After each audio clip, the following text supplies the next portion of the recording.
Bismillahirrahmanirrahim. Assalamualaikum warahmatullahi wabarakatuh. Waalaikumsalam warahmatullahi wabarakatuh.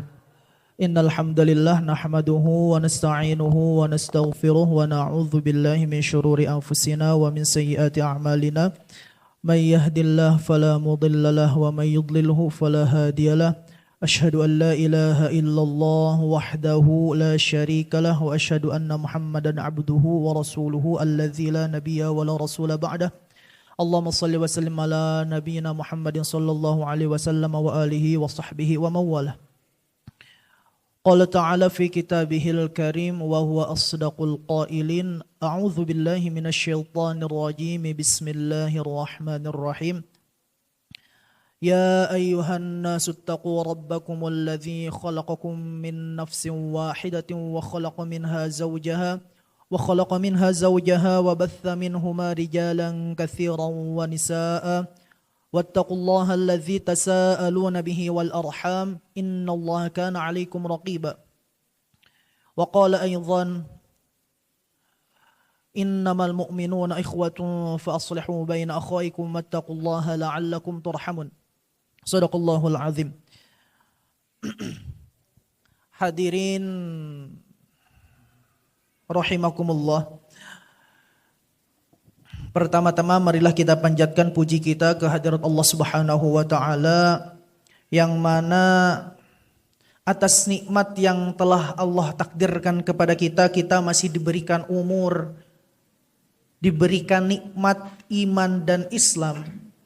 Yang mana nikmat tersebut tidak akan dirasakan kecuali orang yang telah beriman dan berislam. Yang kedua, salawat serta salam tak lupa kita panjatkan kepada Nabi Muhammad sallallahu alaihi wasallam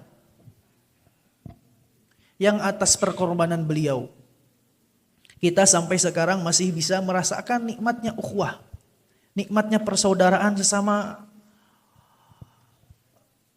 muslim-muslimah menuju ke dalam kebaikan, saling mengingatkan, bersama-sama berharap ridha Allah Subhanahu wa taala. Hadirin rahimakumullah. Perkenalan mungkin cukup tadi, udah banyak sebetulnya ya. Dari Kang Dadi malu sebetulnya saya. Melihat dari usia dibandingkan sama ibu-ibu di sini, bapak-bapak di sini, Kang Dadi dan semuanya, wah jauh atau saya mah. Saya mungkin hitung-hitungan amal soleh mah baru berapa tahun. Ibu-ibu yang misalkan 50 tahun, wah udah sholatnya dihitung dari balik pun taruh 15 tahun ke 60, Masya Allah udah banyak.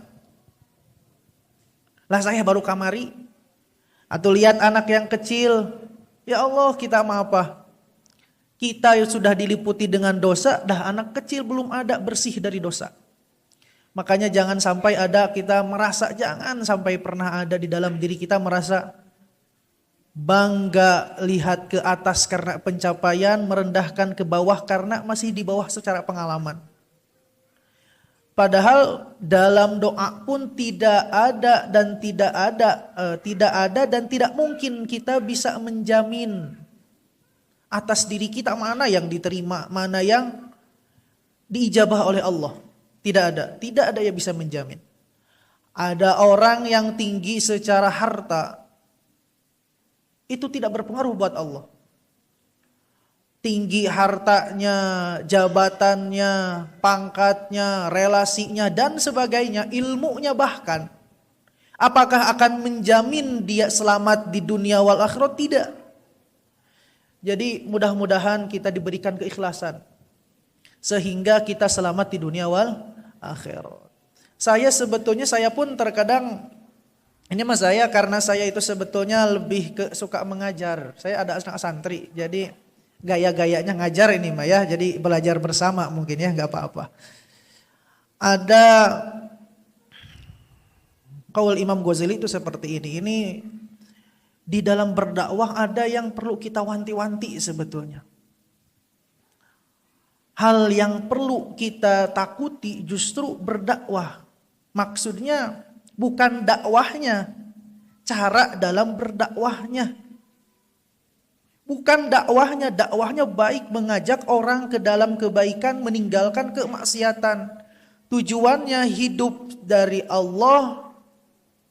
Sebelum hidup, ketika hidup karena Allah, mati pun kita kembali kepada Allah. Tetapi dakwah kadang ini rentan, dan makanya jangan harap, jangan kira orang yang suka menasehati asatid, ustadz, apakah semuanya aman? Ancamannya ujian lebih besar pula. Kenapa? Allah berfirman, kabura maqtan indallahi an taqulu ma la taf'alun. Kabura maqtan, besar benci Allah Subhanahu wa taala kepada orang yang dia pandai berbicara, mengajak, tetapi dia tidak melakukannya. Dosanya besar. Mungkin seperti inilah. Ketika kita memberikan peringatan, contoh misalkan ada bencana alam. Kita di rumah misalkan saya punya kakak, adik, ibu misalkan di rumah. Qadarullah ternyata gempa.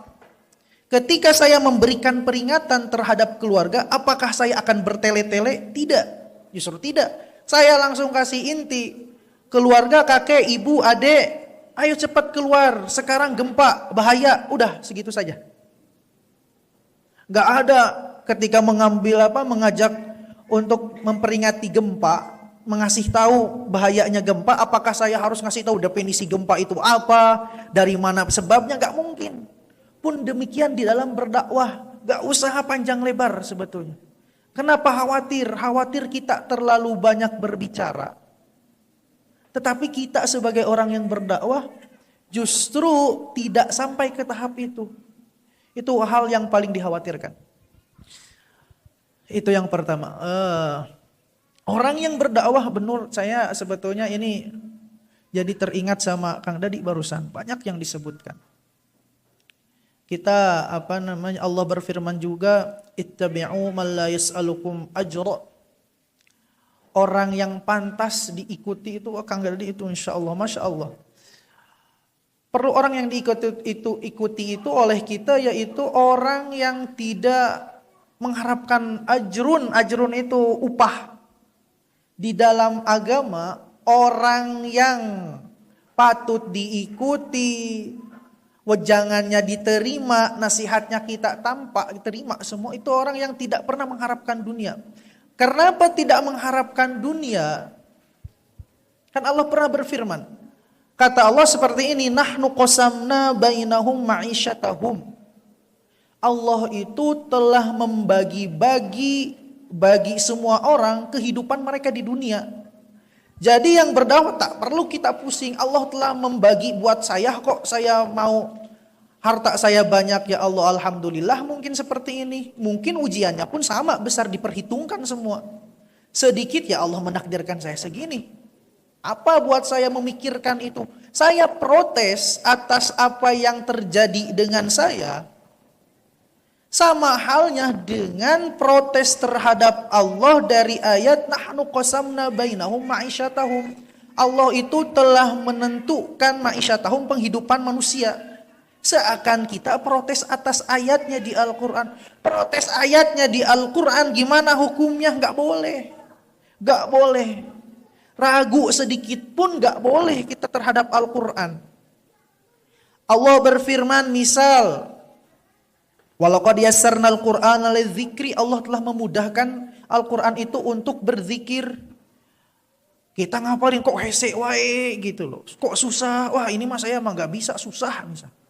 Padahal Allah jelas-jelas berfirman walaqad yassarnal Qur'an, Allah telah mempermudah Al-Quran. Yang jadi masalah apakah Al-Quran atau diri kita? Ya diri kita. Meragukan menganggap Al-Quran susah berarti diri kita yang masalah, bukan Al-Quran yang tidak menjamin. Kitanya yang tidak sampai ke apa yang dimaksud Al-Quran. Mungkin sekian. Kembali ke tema ini mas, sebetulnya nambah-nambah dulu. Temanya yaitu memperkuat ukhuwah, kurang lebih seperti itu yang pertama. Jadi secara bahasa ukhuwah itu kan akhun, ada akhun. Akhun itu saudara laki-laki. Kemudian jamaknya itu mufrad untuk seorang individu gitu. Jamaknya jadi ikhwan atau ikhwah. Saudara perempuan bahasa Arabnya ukhtun. Jamaknya akhwat. Makanya di kita terkadang ada yang pinggil ikhwan wal akhwat atau ayyuhal ikhwatul kiram. Nah, maksudnya seperti itulah kurang lebih. Terus ada ukhwah. Nah, ada yang namanya ukhwah. Ukhwah itu apa? Tali persaudaraan. Cuman ini sebetulnya yang perlu kita pahami. Di Indonesia tuh ada sedikit pergeseran makna. Ibu-ibu, bapak-bapak, ada pergeseran makna. Ukhwah itu banyak macamnya.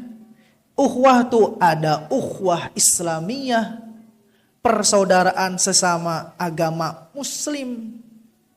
Ada ukhwah wataniyah, persaudaraan karena merasa kita satu negara. Kita di sini biasa aja. Ketika kita nih orang Indonesia pergi ke luar negeri sana, jangankan sama orang Indonesia, ketemu orang Sunda, asa dulur pang deket, nah asa pang deketnya itu teh. Padahal kita kenal mah enggak, orang manapun enggak tahu. Asa saudara itu ukhuwah watoniyah, terkadang sadar tanpa sadar kita merasa dulur daripada mah kenal mah enggak. Nah, ada juga ukhuwah nasabiyah, persaudaraan karena tali nasab, ibu dan bapak, anak, saudara, kakek, cucu, kemudian keponakan. Cuma ada tanda kutipnya. Tanda kutipnya apa? Ukhuwah mana yang perlu kita tingkatkan? Ukhuwah mana yang perlu kita prioritaskan? Ukhuwah mana yang bisa mengantarkan ke keselamatan kita di dunia wal akhirah? Dan jadi tanda kutip juga, kita hidup di dunia itu apa? Apakah kita mau selamanya hidup di dunia? Terkadang orang tahu, saya bakal mati, saya bakal masuk, ada yang bisa masuk surga, masuk akhirat, ada tahu. Cuman di dalam faktanya terkadang yazidu wa yankus, bisa berkurang dan bertambah. Maksudnya gimana? Tahu kita tuh bakal ada hari pembalasan. Makanya karena di dunia ini penuh dengan ketidakadilan, makanya ada hari pembalasan. Allah memasukkan orang ke dalam neraka. Apakah kejam? Tidak, bukan kejam. Allah atas bijaksananya Allah dimasukkan ke neraka. Misalkan kayak gini, orang yang telah membunuh 100 orang, kemudian dia wafat tanpa tobat, merasa menyesal atas dosanya. Terlalu enak buat dia, udah mati selesai. Makanya ada hari pembalasan, balasan dari Allah, cik atuh. Nah ini loh, atas dosa yang kamu lakukan. Jadi bukan kejam Allah menyiksa manusia itu, atas bijaksananya Allah. Ada orang dimasukkan surga atas kasih sayangnya Allah. Dia udah berbuat baik kepada orang lain, rela berkorban. Yang wajar Allah memberikan surga. Yang gak wajar di dunia hidup seenaknya berharap surga, wah itu gak wajar. Minta surga, ya Allah berikan saya surga, terus tarik doanya. Dina sholat Allahumma gfirli, misalkan ada ketika duduk, kemudian tetapi dia di dalam prakteknya ternyata dia tahu bakal mati, cuman nggak lupa tahu bakal mati, tapi ketakutannya itu berbeda tiap orang. Jadi ada orang yang lebih ingin bersemangat beramal soleh karena tingkat kadar keimanan itu seperti itu. Makin dia dekat kepercayaan terhadap Allah, terhadap akhirat, surga dan neraka, makin tinggi juga potensi dia lebih berkualitas di dalam beramal soleh dan meninggalkan maksiat. Ukhuwah seperti itu. Ukhuwah yang perlu diprioritaskan adalah ada ukhuwah dari yang bermacam-macam. Ada ukhuwah secara sesusuan. Misal saya lagi kecil misal. Biasanya zaman sekarang sebetulnya sudah tidak musim karena banyak susu kemasan zaman sekarang tuh. Susu formula banyak zaman. Zaman dulu nggak ada, zaman abi saya dulu. Saya silaturahmi ke sini, wah ini saudara katanya. Ini nggak batal wudu katanya. Saya lagi kecil loh, kok bisa? Itu orang lain, saya jauh gitu. Ternyata dulu abi saya disusui oleh keluarga itu, jadi haram nikah jadinya. Itu namanya saudara persusuan. Nah, haram nikah ya sebagaimana aurat seperti biasa ketika adik kakak, sama aja. Misalkan saya disusui sama ibu-ibu mana gitu, misalkan ketika kecil, ya sudah saya jadi seakan adik kakak di sana. Haram nikah, auratnya tidak, ya seperti itulah kurang lebih. Ada juga ukhuwah Islamiyah, nah ini yang perlu digarisbawahi. Allah berfirman di dalam surat Al-Hujurat ayat 10.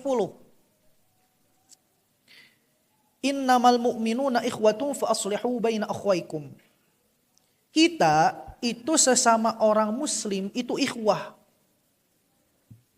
Jamaknya dari akhun saudara laki-laki, ikhwatun jamak saudara laki-laki yang jamak, bukan satu orang, jamak gitu loh. Lebih dari satu.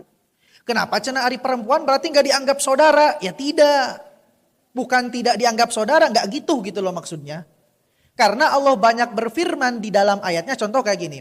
Ya ayyuhalladzina amanu kullil mu'minina, misalkan. Banyak. Terkadang yang dimaksudnya lafadznya muzakkar untuk laki-laki, tapi yang dimaksudnya itu perempuan juga termasuk. Nah seperti itu. Jadi khitab atau yang dituju di dalam lafadznya mah iya, seakan untuk laki-laki doang, muslim doang. Tetapi yang dimaksud untuk perempuan juga. Nah kayak gitulah.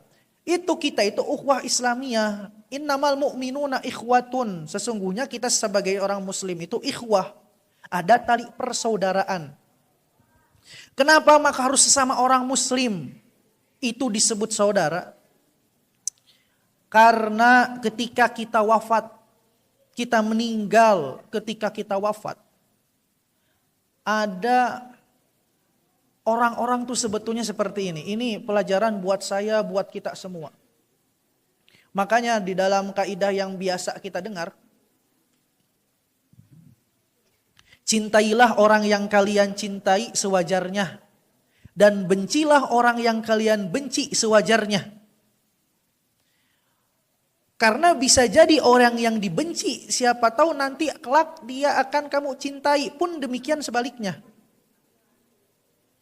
Kenapa tidak boleh mencintai berlebihan? Bahkan bukan saya melarang. Suami istri, ke anak, ke ibu, ke bapak, itu perlu dibatasi. Kenapa? Karena Allah berfirman di dalam surat Abasa.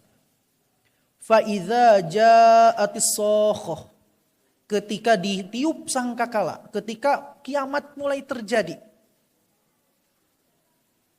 Yauma yafirrul mar'u min akhih. Pada hari itu yafirru lari, mar'u seseorang min akhih min akhihi dari saudaranya. Wa ummihi wa abihi wa sahibatihi wa banih.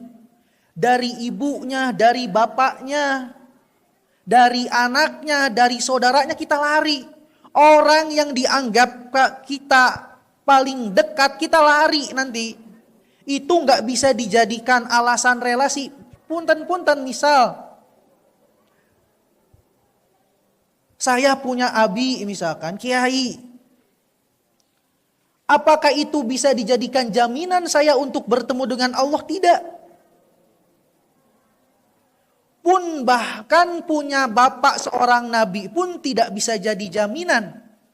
Makanya ukhuwah secara nasabiah, ukhuwah secara keluarga tidak bisa menjamin keselamatan di akhirat. Tidak bisa. Solehnya anaknya, anak kita misalkan, untuk dia, tapi tanggung jawab seorang bapak. Kesolehannya untuk dia. Gak bisa kita bergantung masalah soleh terhadap orang lain, tidak bisa. Contohnya nih, ada Nabi Nuh, anaknya kufur. Gak bisa tuh bergantung. Nabi istrinya Siti Aisyah, Fir'aun, jelas kufurnya, istrinya solehah. Gak bisa bergantung. Terus kita mau bergantung ke siapa, saudara atau mana. Tapi kalau masalah orang yang dicintai, lain cerita dengan saudara, ini lain cerita. Kalau yang pantas yang kita cintai, apa sebetulnya? Makanya kita harus berpikir yang bisa dicintai itu Karena gini, ketika misalkan kita mencintai seseorang, kita wafat, orang yang sebesar-besar apapun cintanya terhadap kita, gak mungkin dia cinta mati, gak mungkin. Itu cuman bahasa, itu kiasan doang. Cinta sampai dia mati, saya tetap mencintai. Udah mati, apakah tetap bisa menemani? Tidak. Terus gitu nungguin nemenin, gak bisa. Justru kehidupan di alam barzah ketika mati ini yang dipertaruhkan. Ini kita khawatir tuh di sini, kita selamat atau tidak, terang atau tidak, sempit atau tidak. Ini di akhirat. Lah terus gimana? Makanya yang perlu dicintai itu apa? Amal soleh sebetulnya. Sesuatu yang paling perlu kita cintai amal soleh. Amal soleh siapa? Diri kita sendiri. Iya, ketika kita hidup gak nampak. Ketika kita mati dia ada terus menemani, memberikan penerangan manakala kita gelap. Memberikan keluasan, menemani kita, memberikan pertolongan ketika di alam barzah. Itu yang pantas kita cintai. Makanya banyaklah beramal soleh. Karena itu yang akan menyelamatkan dan membersamai. Salah satunya apa ya? Berdakwah. Apakah berdakwah cukup dengan kudu ceramah? Ya tidak. Itu masalah satu, orang tuh berdakwah bikudoti dengan kekuatannya, dengan kemampuannya. Ada misalkan dia berdakwah dalam berniaga, ya berniaga sesuai syariat Islam. Yang kita tahu. Dia hidupnya di pas perdagangan, ya belum tentu. Saya mungkin hidup bisanya ngaji misalkan. Dan dalam praktek belum tentu. Dalam praktek perdagangan itu beda-beda. Ada yang bisa dakwahnya misalkan dalam mendidik anak-anak, ya cetak anak-anak, karena anak-anak itu jadi pondasi masa depan. Itu berdakwah mengajak menjadikan umat muslim itu sebagai generasi islami nanti di masa depan. Nah, amal soleh itu yang bisa membersamai. Yang patut paling kita cintai itu amal soleh. Terus saudara mana? Kata Allah kan innamal mu'minuna ikhwah. Kenapa yang diprioritaskan adalah ukhuwah Islamiyah? Karena ukhuwah Islamiyah yang kita tuju, kecuali kalau beda persepsi kita yang kita tujunya apa gitu. Kalau kita kehidupan di dunia doang, berarti orang yang akrab baru itu teman kita. Kalau kita tahu dalam diri kita nih sadar nih, kita hidup dari Allah. Allah berfirman, alastu birabbikum. Allah berfirman, alastu birabbikum, apakah aku, kata Allah, sebelum manusia kita nih. Kita itu sebelum kita sadar menjadi manusia zat yang seperti ini. Sebelum kita brojol, sebelum jadi orang, sebelum ada zatnya di alam ruhi sana. Ruh itu berkumpul ditanya oleh Allah. Alastu birabbikum, bukankah aku Rob kalian? Qalu ruh tersebut menjawab. Qalu bala, iya. Semuanya menjawab gitu. Cuman kita nggak ngerti, itu nggak ingat gitu loh. Kita berojol pun umur setahun, 2 tahun pun nggak ingat. Yang 20 tahun ke belakang apakah kita ingat selama 20 tahun? Ya enggak gitu loh. Yang 70 tahun, 60 tahun apakah apa yang pernah dilalui semuanya kita ingat semuanya? Tidak gitu loh, nggak ada gitu loh. Komode di alam ruhi itu nggak ada yang ingat. Bukti bahwa kita itu dulu dari Allah nih, udah jelas. Kemudian kita dalam doa nih, doa itu ada suka doa inna salati wa nusuki wa mahyaya wa mamati lillahi rabbil alamin. Itu dari ayat Al-Quran juga sebetulnya potongan. Inna salati, sesungguhnya salatku, wa nusuki, ibadahku. Inna salati wa nusuki, terus apa lagi? Wa mahyaya, dan hidupku, wa mamati, dan matiku. Terus lillahi rabbil alamin, untuk Allah semuanya. Makanya ketika sholat Allahu Akbar, jangan ada tuh terkadang kita sholat sakarepna, maksud sakarepna tuh Pak Yahweh sholatnya biar supaya sholat kita itu melubar kewajiban. Allah mewajibkan kita sholat duhur ya sholat udah selesai. Tidak, kita tuh karena Allah, berarti ada harapan dan tujuan. Ini bukti penghambaan, bukan hanya sekedar wajib selesai sholat, gerak-gerak, selesai, assalamualaikum, selesai. Bukan, itu tujuan, ya punten-punten itu mah tujuan anak kecil sebetulnya. Kita mah sholat bukan untuk itu terlalu sederhana kita. Tuh sholat bukti penghambaan diri kita kepada Allah Subhanahu Wa Taala. Kita tuh butuh terhadap ampunan Allah, butuh terhadap rahmat Allah. Kita nggak bisa kemana-mana, kecuali pasti semuanya kembali kepada Allah. Kita nggak bisa lari dari Allah tuh nggak bisa. Saya capek, misalkan takut saya sama neraka, saya nggak pede masuk surga. Saya mau lari, mau nyerah, nggak bisa. Lari kemanapun nggak bisa. Kita udah ditakdirkan seperti ini. Larilah ke bumi yang bumi bukan Allah, nggak mungkin juga. Lah kita sendiri kan ciptaan Allah, nggak mungkin kita pergi dari itu semua. Hidup untuk Allah. Pun demikian kita itu mati kepada Allah. Karena kita mati kepada Allah. Mindset kita, hitungan pemikiran kita, gimana caranya kita itu yang dituju semuanya, tujuan fokus kita itu hanya kepada Allah. Segitu. Kita mencari harta ya cukup untuk penghidupan kita, lebihnya disyukuri. Allah menakdirkan, alhamdulillah kita berlebih di dalam harta, kurang ya syukuri juga. Mungkin Allah menakdirkan kita seperti ini karena tujuan kita bukan untuk mengumpulkan harta, karena tujuan kita untuk beramal soleh biar bisa ditemani di alam barzah, biar selamat nanti ketika kita mati. Karena tujuan kita itu bertemu Allah. Cuman kita tuh harus bertanya di dalam diri kita gitu. Hasibu qabla an tuhasabu, bermuhasabahlah sebelum kalian hasibu, hitunglah diri kalian. Maksudnya bermuhasabahlah kalian. Qabla an tuhasabu, sebelum kalian dihisab, sebelum kita dihisab. Ini peringatan dari Nabi.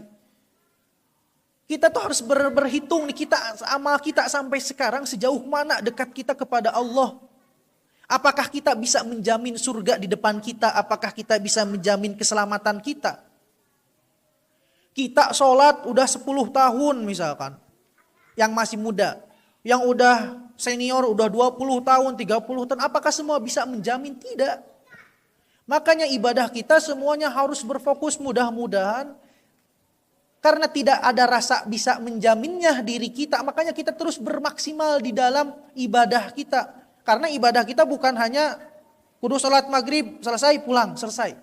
Bukan cuma ngalubarkeun kewajiban, bukan. Tapi ibadah kita bukti penghambaan kita kepada Allah. Karena kita tuh butuh terhadap Allah itu. Selamat di dunia wal akhirat. Nah, karena kita tujuannya ingin selamat di akhirat. Dan apa yang kita pegang, jabatan misal. Kita memperjuangkan jabatan. Ada yang kita memperjuangkan sebuah pencapaian. Ada orang yang memperjuangkan harta, memperjuangkan ilmu. Ada. Saya pengen bisa ilmu ini, bisa ilmu ini, bisa ilmu itu. Ada. Padahal Allah berfirman, ma indakum yanfadhu wa ma indallahi baq. Apa yang ada di antara kalian semua itu hilang. Yanfad. Wa ma indallah. Dan apa yang di sisi Allah itu kekal. Hilang semua ini. Yang kita kejar-kejar di dunia. Udah di dunia asa panjang. Saya 50 tahun. Iya 50 tahun kalau dihitung-hitung asa panjang. Cuman coba kita berpikir. Saya misalkan umur segini nih 27 tahun. Sugan saya ingat dari saya pertama ingat misalkan saya umur 3 tahun mulai ingat gitu loh. Atau 4 tahun atau 5 tahun. Sampai ke 27 tahun saya ingat semua setiap detiknya ada nggak? Tidak. Nggak ada itu, nggak kerasa semuanya. Rasa sakit kita ingat nggak? Enggak. Mungkin perasaan keingetnya ada, rasanya udah hilang. Nggak ada yang bisa mengingat itu.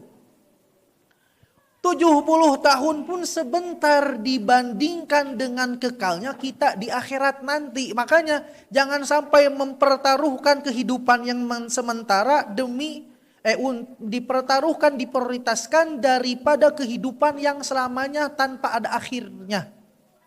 Jangan sampai 70 tahun contoh misalkan kita ngerasa, contoh misalkan saya nih 27 tahun, perih hidup teh misal.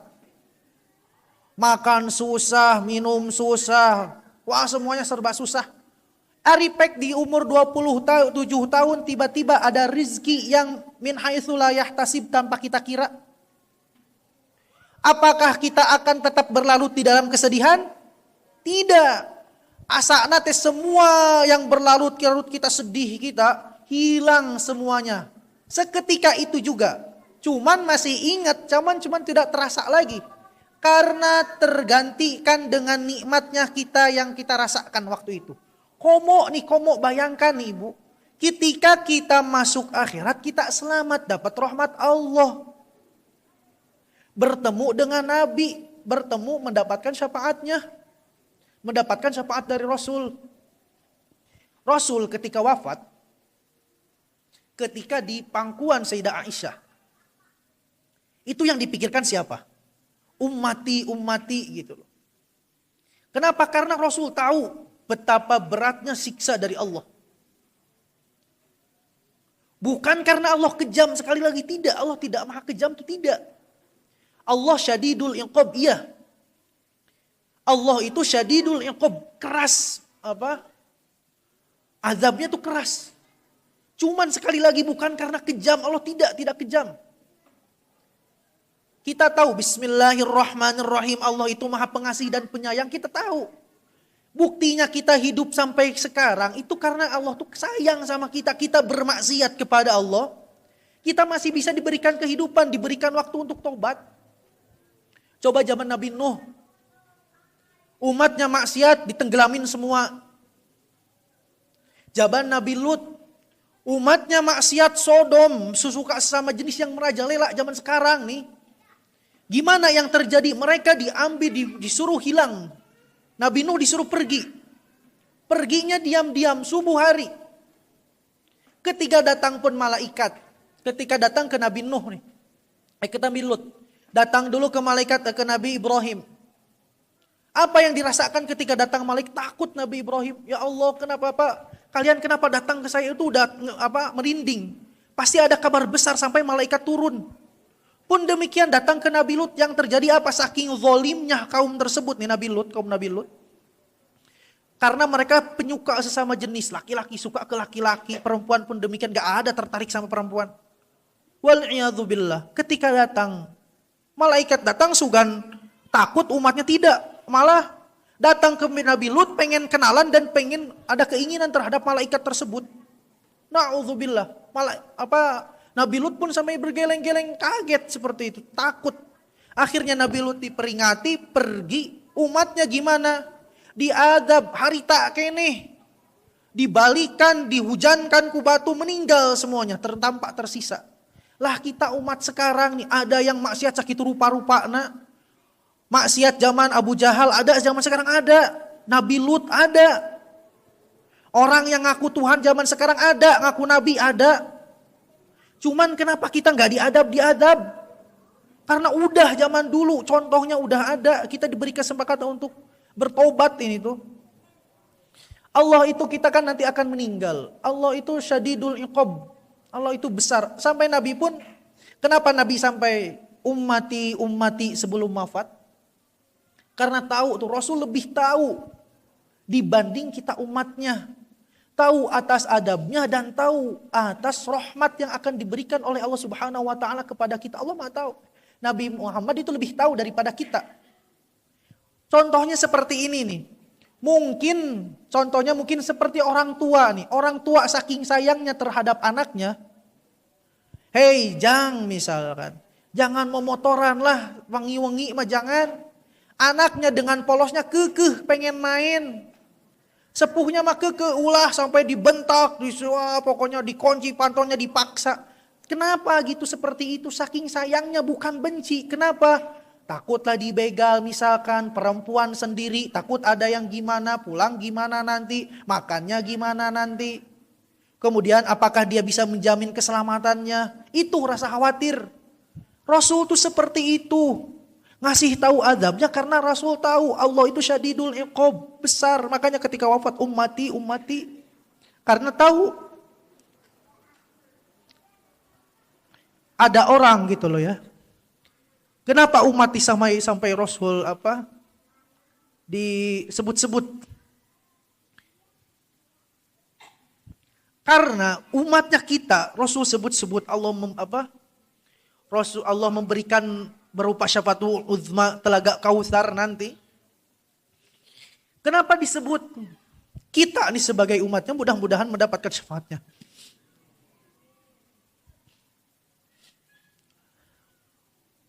Rasul masih memikirkan kita. Lah kita, sejauh mana kita cintanya terhadap Rasul?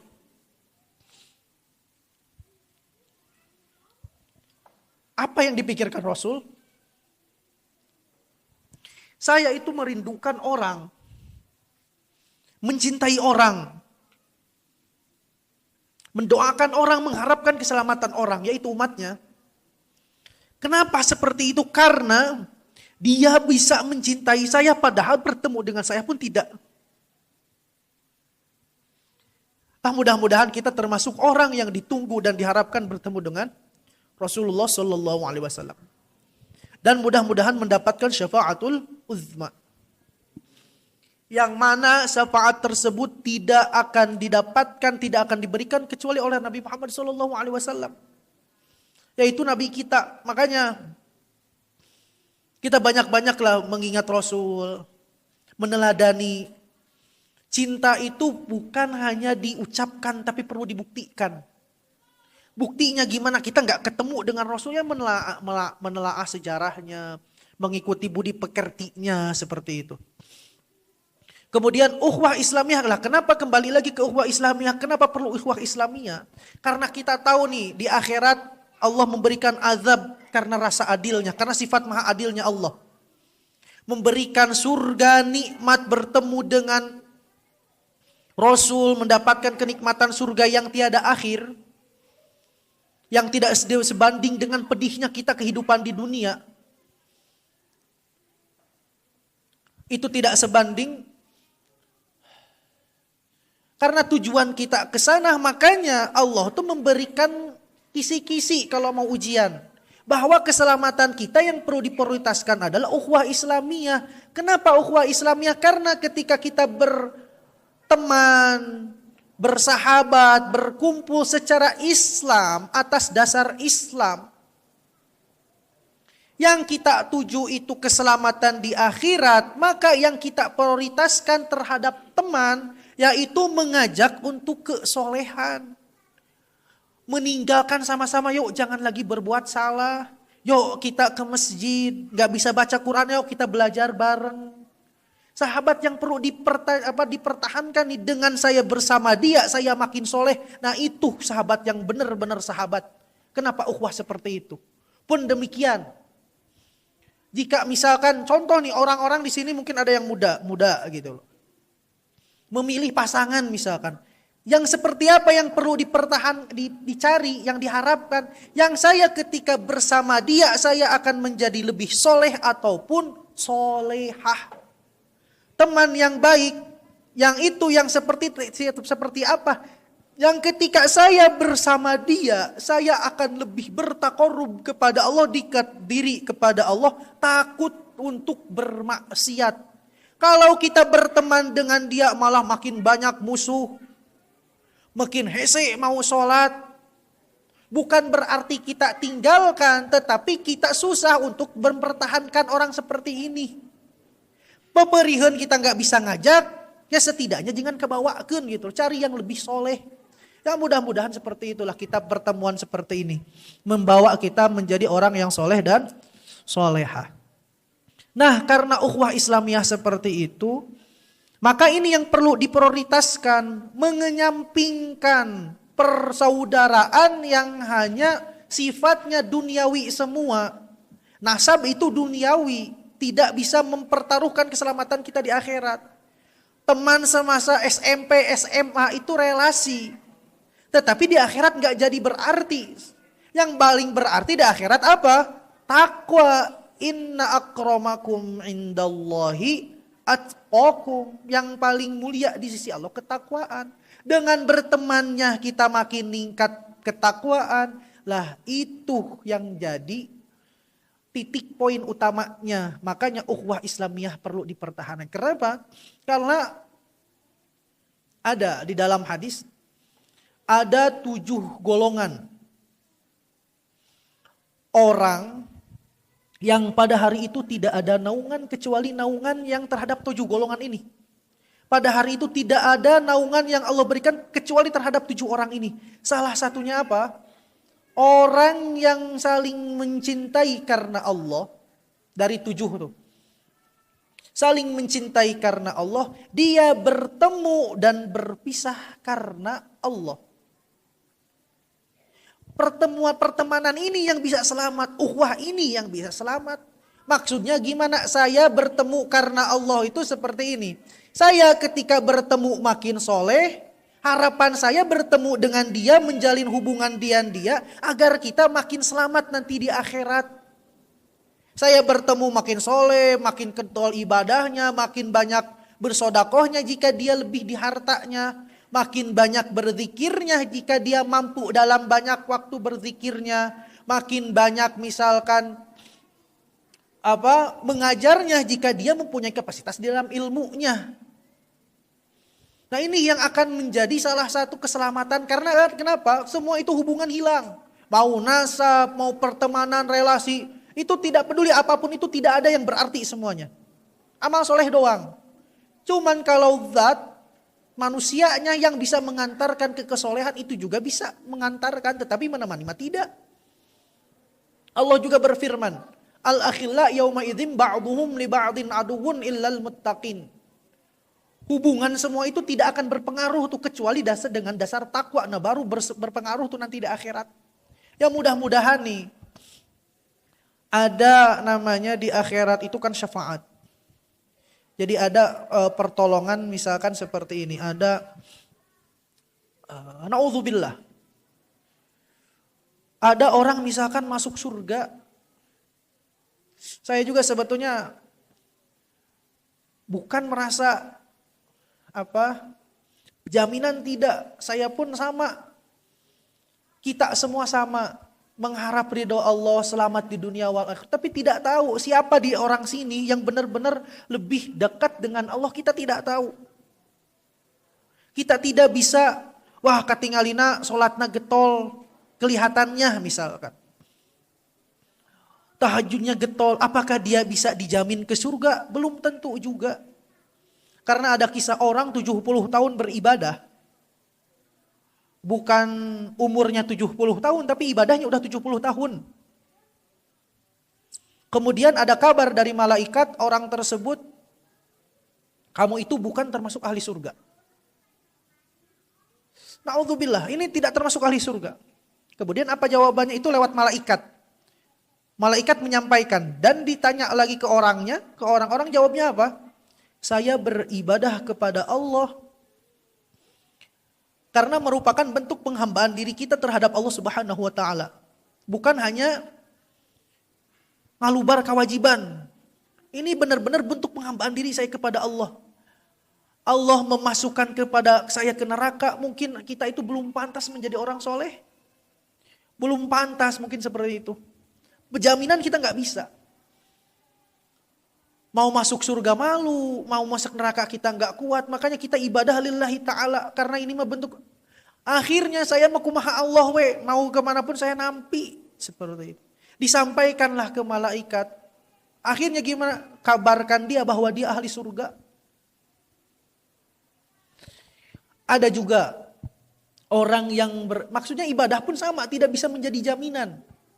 Kalau kualitas kita belum bisa, kalau ibadah kita belum berkualitas.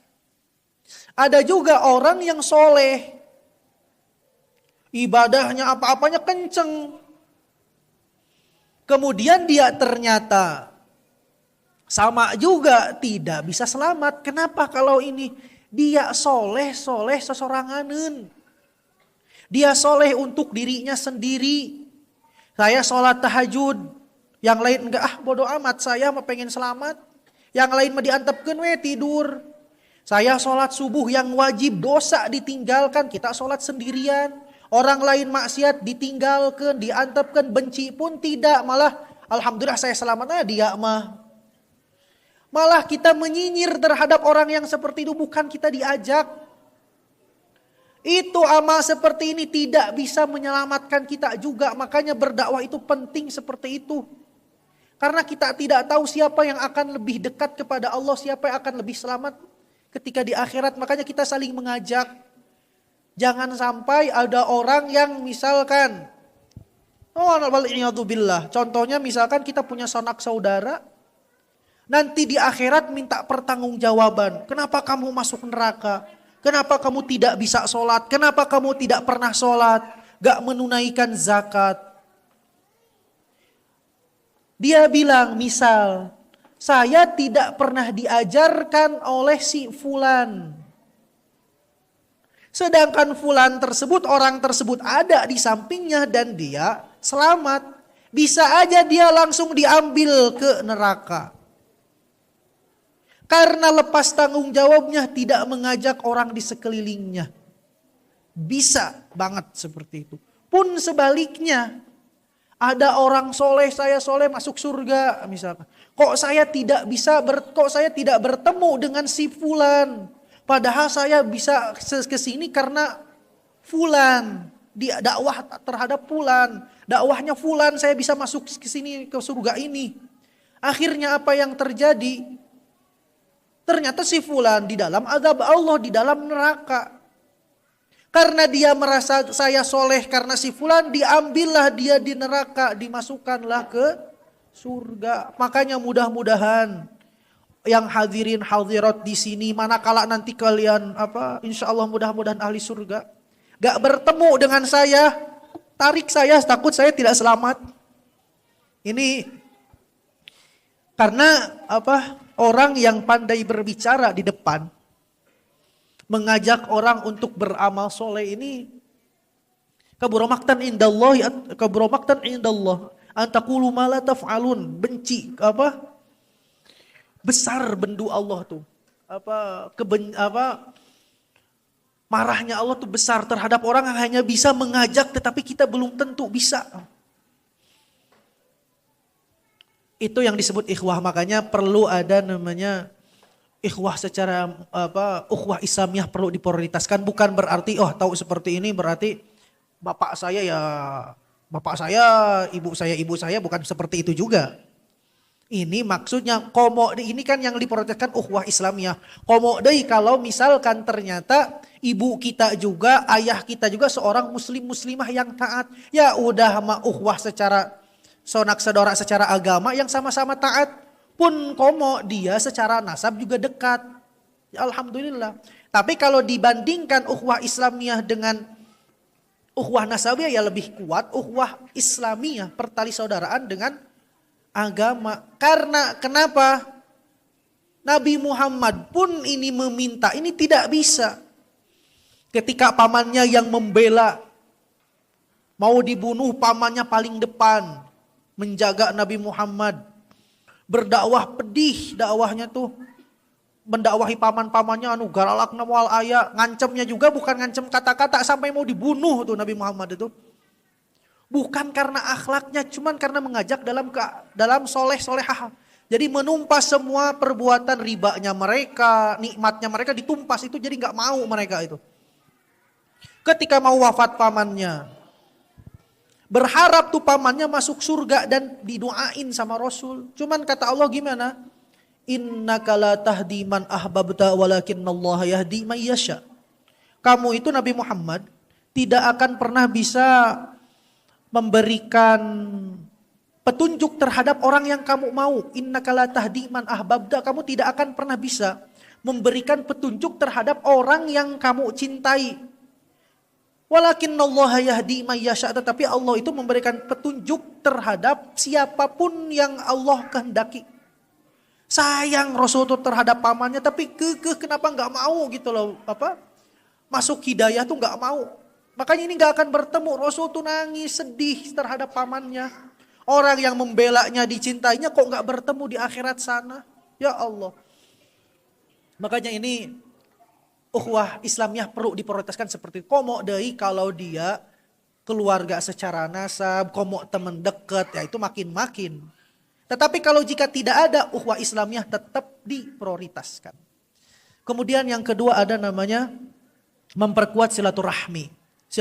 Ini istilah bahasa Indonesia sebetulnya. Seperti misalkan halal bihalal. Itu serapan. Gak ada halal dengan halal kalau diartiin tuh, itu bahasa Arab-Araban sebetulnya. Jadi gak bisa itu tuh. Seperti misal kita minal aidin wal faidinan yuk gitu loh. Itu bahasa Arab di Indonesia kan gitu loh. Jadi Intinya mau silaturahmi itu ke bahasa Indonesia itu udah bergeser makna sebetulnya. Kan ke Indonesia itu kita taunya silaturahmi itu mempererat hubungan persaudaraan, mempererat hubungan komunikasi misalkan. Tapi lebih identiknya silaturahmi sama dengan berkunjung gitu. Iya kan? Saya mau bersilaturahmi ke Tasik. Artinya apa? Saya berkunjung ke Tasik. Indonesia mah gitu artinya. Cuman ini perlu digarisbawahi, silaturahmi itu kan terbagi dua kalimat. Silah itu ada tali ikatan perhubungan. Ar-rahim atau rahmi itu janin di dalam perempuan, rahim sama aja tuh. Rahim pun dari bahasa Arab itu sebetulnya. Rahim bahasa Arab pun sama. Jadi hubungan atas berdasarkan rahim. Siapa? Ya, yang ahli waris yaitu ibu, nenek naik ke atas. Kakek, bapak naik ke atas. Adik, kakak, udah segitu doang. Sepupu mah udah bukan, paman masih. Jadi yang disebut silaturahmi itu arti dalam bahasa Arabnya yang dimaksud itu adalah hubungan kekeluargaan secara nasab. Itu aslinya mah. Cuman Indonesia udah bergeser makna ke Indonesia tuh. Terus ada juga di hadisnya seperti ini. La yadkhulul jannata qati'un au kama qala. Tidak akan masuk surga qati'un, orang pemutus. Orangnya yang pemutus. Maksudnya mutusin gimana? Maksudnya adalah memutuskan hubungan silaturahmi. Silaturahim yaitu hubungan dengan sanak saudara secara nasab. Itu yang diputuskan yang tidak akan masuk surga. Apakah kita bermusuhan dengan misalkan kakak langsung pinarakalnya? Tidak juga. Maksudnya gimana? Diancam dengan surga, diancam dengan neraka karena wajib. Wajib berarti mempererat hubungan sanak saudara. Ada juga firman hadis Rasul, man kana yu'minu billahi wal yaumil akhir falyasir rahimah. Sama juga. Orang yang beriman kepada Allah itu dia akan bersilaturahmi, maka dia bersilaturahmi lah seperti itu. Ada hadis lain juga, au kama qala, man ahabba ayyubsatalahu fi rizqihi wa yunsalaha fi artharihi falyasir rahimah. Barang siapa yang ingin diluaskan rizkinya, dipanjangkan umurnya, maka bersilaturahmi. Ini hubungan antara sanak saudara yang dimaksud. Haram. Tapi silaturahmi jangan dimaknai cuman berkunjung doang. Atau gimana kalau misalkan kita punya kakak kerjanya di Saudi, kira kok kita harus silaturahmi ke Saudi bolak-balik atau habis ongkosnya juga? Jauh misalkan di Papua sana. Nah silaturahmi itu aslinya maksud awalnya adalah yang berhubungan dengan saudara. Aslinya seperti itu. Kemudian tidak terbatas dengan berkunjung. Maknanya juga bukan untuk berkunjung. Udah berkunjung mah bahasa Arabnya ziarah. Bukan berkunjung. Jadi silaturahmi itu mempererat hubungan kekeluargaan itu tidak terbatas dengan berkunjung. Tapi berkunjung salah satunya. Salah satunya berkunjung tuh boleh dengan misalkan dia kesulitan ekonomi ya dikirim, ditransfer mungkin seperti itu. Saudara kita ya seperti itu. Menjalin hubungan baik, dia jauh di sana, transfer doanya. Itu mempererat silaturahmi itu namanya. Jadi nggak harus berkunjung terus, nggak harus. Berkunjung iya, cuman bukan cuma berkunjung doang. Dan jangan pernah mendefinisikan silaturahmi sama dengan berkunjung, bukan. Terlalu sempit, ripuh, susah buat kitanya. Misalkan dia ditelepon orang jauh di sana, kita telepon, itu silaturahmi juga. Menegur di dalam kebaikan, menegur di dalam kesalahan, mengajak di dalam kebaikan meskipun jauh di sana, nah itu silaturahmi, sama aja. Jadi bukan hanya berkunjung doang. Cuman ke bahasa Indonesia, silaturahmi berganti lebih identik dengan berkunjung. Tapi aslinya itu bukan itu doang. Jadi bolehlah, itu termasuk silaturahmi. Pun demikian silaturahmi itu aslinya di dalam bahasa Arab dan hadis maksudnya antara orang yang berhubungan secara nasab. Ada hubungan darah yang haram untuk dinikah. Paman atau bibi atau ayah, ibu, adik, kakak seperti itu. Yang aslinya seperti itu. Lah terus gimana Indonesia tuh beralih makna silaturahmi itu mempererat hubungan dengan semua orang gitu loh. Siapapun itu mau saudara-saudara maupun tidak di Indonesia beralih makna jadi ke sana.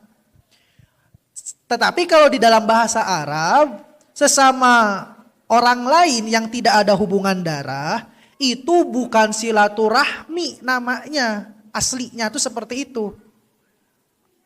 Tetapi hak sebagai orang muslim dan muslim lainnya.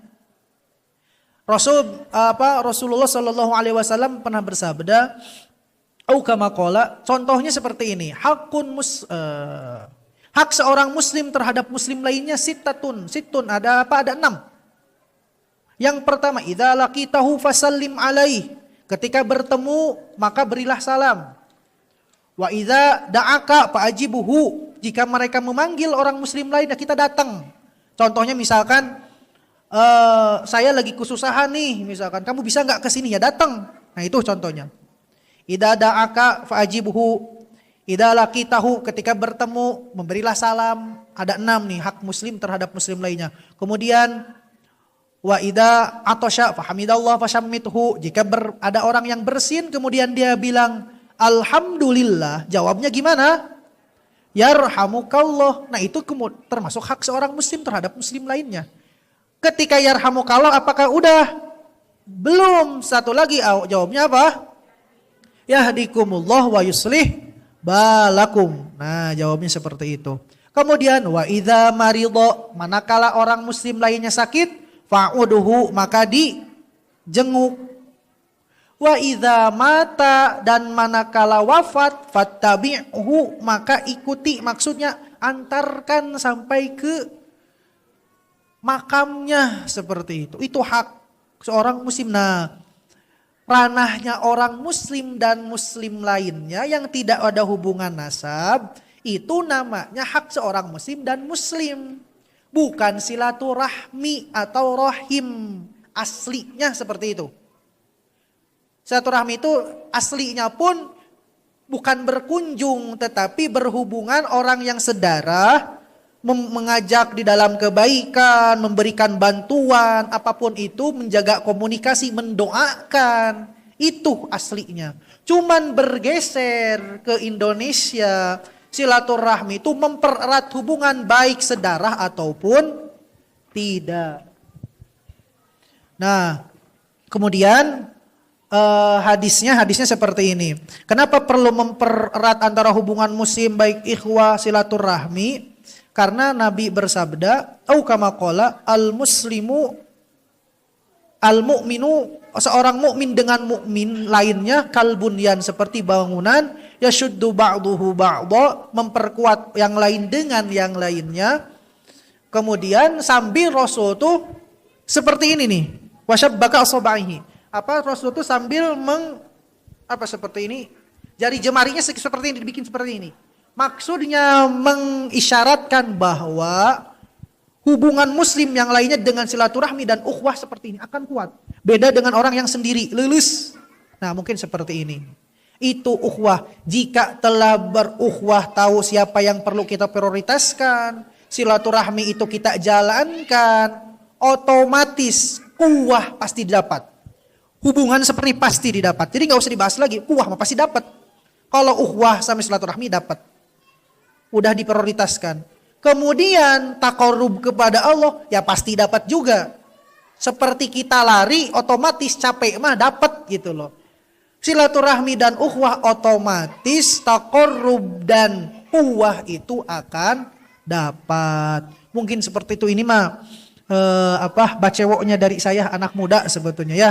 Jadi mohon maaf jika ada kesalahan, kekurangannya itu dari saya, kesalahan pun dari saya. Lebihnya itu hanya Allah yang menakdirkan saya untuk berbuat seperti ini. Aqulu qouli hada astaghfirullahu li wa lakum. Mungkin sekian. Udah, apa pertanyaan dulu? Udah. Ya, jazakumullah khair kepada Ustadz Siddiq yang telah memaparkan, walaupun waktunya singkat tapi subhanallah, mudah-mudahan kita semua bisa mengambil ilmu dan pelajaran dari apa-apa yang beliau